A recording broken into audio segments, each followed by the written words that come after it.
This is the Isometric Quarter squat, just an exercise to help improve someone's start and finish position of a squat. So you probably can't see the floor, but I have a ramp to put my feet on to get my heels up a little bit higher than the ball of my foot.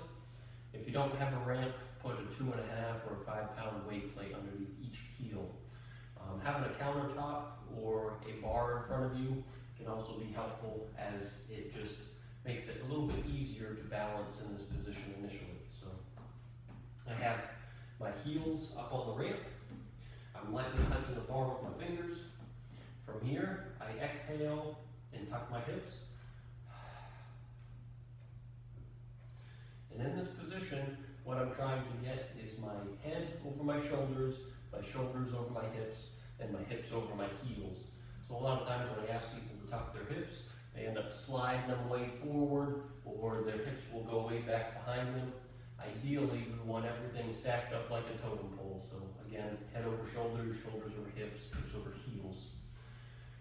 When you get in that position, the hamstrings should turn on. If not, a helpful cue can be to drive the heels into the ramp. Keep that firm pressure through the heels as you attempt to pull your knees forward. That should help to engage the hamstrings.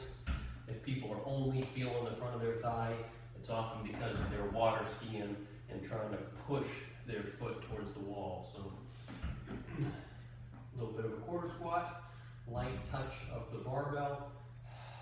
Exhale, tuck my hips as my knees move slightly forward, and then you should be able to balance in this position either with light touch of the fingers, or you can even pick the hands up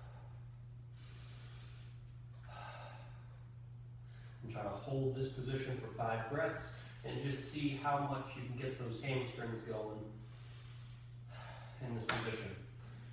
Limit the depth to a quarter squat. That's going to be the range of motion that is easiest for your hamstrings to contribute to hip extension, and this should help clean up the top at the start and finish position of any squatting variation.